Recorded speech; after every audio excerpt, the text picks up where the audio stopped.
teman-teman. Kami dari kelompok 2 akan menjelaskan presentasi kami. Sebelumnya perkenalkan nama. Saya sebagai moderator, nama Juan Ritampani. Saya Sarah Priana Batonis. Saya Moira Adu. Saya Margareta Antonis. Saya Nita Nalaksono. Saya Agustina Tunisa. Kami akan menjelaskan konsep dasar dan kebutuhan dasar manusia dan serta teori konsep kebutuhan dasar manusia. Sebelum ini persilakan ke teman-teman untuk menjelaskan. Manusia dapat ditinjau dari dua sudut pandang, yaitu manusia sebagai makhluk holistik dan manusia sebagai sistem. Yang pertama, manusia sebagai makhluk holistik merupakan makhluk yang utuh, paduan dari unsur biologis, psikologis, sosial, dan spiritual. A. Makhluk biologis. Manusia disebut sebagai makhluk biologis karena memiliki raga yang dapat melakukan aktivitas fisik, tumbuh dan berkembang, memerlukan makanan, dan berkembang biak.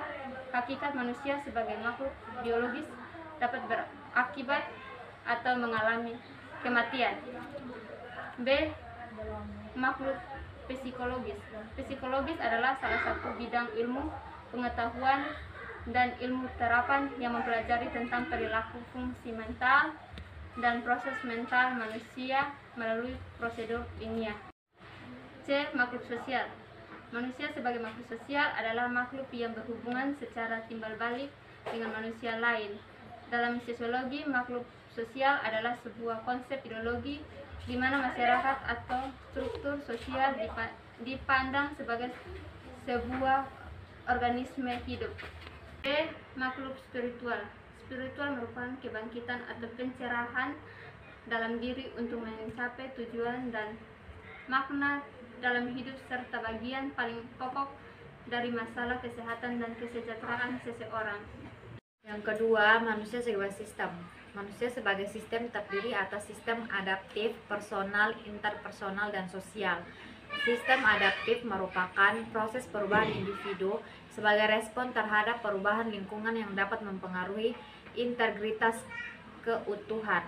Sebagai sistem personal, manusia memiliki proses persepsi dan bertumbuh kembang. Sebagai sistem interpersonal, manusia dapat terinteraksi, berperan, dan berkomunikasi terhadap orang lain. Sementara itu, sebagai sistem sosial, manusia memiliki kekuatan dan wewenang dalam pengambilan keputusan di lingkungannya, baik dalam keluarga, masyarakat, maupun lingkungan pekerjaan. B. Kebutuhan dasar manusia. Kebutuhan dasar manusia merupakan sesuatu yang dibutuhkan oleh manusia untuk mempertahankan hidup dan kesehatan, misalnya makanan, air, keselamatan, dan cinta kasih. Faktor-faktor yang mempengaruhi kebutuhan dasar manusia sebagai berikut. Yang pertama, penyakit. Adanya penyakit dalam tubuh dapat menyebabkan perubahan pemenuhan kebutuhan baik secara fisiologis maupun psikologis. Yang kedua, hubungan keluarga. Hubungan keluarga yang baik dapat meningkatkan pemenuhan kebutuhan dasar karena adanya saling percaya, merasakan kesenangan hidup, dan tidak ada rasa curiga. Yang ketiga, konsep diri. Orang yang merasa positif tentang dirinya akan mudah berubah, mudah mengenali kebutuhan dan mengembangkan cara hidup yang sehat, sehingga mudah memenuhi kebutuhan dasarnya. Yang terakhir atau yang keempat, tahap perkembangan. Sejalan dengan meningkatnya usia, manusia mengalami perkembangan dan memiliki kebutuhan yang berbeda, serta meningkat fungsi organ tubuh mengalami proses kematangan dengan aktivitas yang berbeda. C. Kebutuhan dasar manusia menurut Henderson. Henderson membahas tentang kebutuhan dasar manusia. Henderson menyimpulkan bahwa fungsi khusus perawat adalah untuk membantu individu baik sakit ataupun sehat. Kinerja dalam aktivitas tersebut berperan untuk kesehatan atau pemilihan di mana pasien akan melakukan bantuan tanpa bantuan apabila memiliki kekuatan yang diperlukan kemauan atau pengetahuan. Henderson menekankan asuhan keperawatan didasari 14 kebutuhan dasar manusia. 1. Bernapas secara normal. 2. Makan dan minum yang cukup. 3. Eliminasi. 4. Bergerak dan mempertahankan postur yang diinginkan. 5. Tidur dan istirahat. 6. Memilih pakaian yang tepat dan sesuai. 7. Mempertahankan suhu tubuh dalam kadar yang normal. 8. Menjaga kebersihan diri dan penampilan. 9. Menghindari bahaya dari lingkungan dan menghindari bahaya orang lain. 10.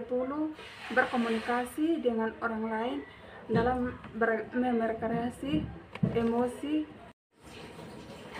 kekhawatiran. 11. Beribadah sesuai dengan agamanya dan kepercayaannya. 12. Bekerja untuk modal membiayai kebutuhan hidup. 13. Bermain atau berpartisipasi dalam bentuk reaksi. 14. Belajar menemukan atau memusnahkan rasa ingin atau yang mengarah pada perkembangan yang normal kesehatan dan penggunaan fasilitas kesehatan yang tersedia. Baik, sekian dari penjelasan kami. Terima kasih, Pak.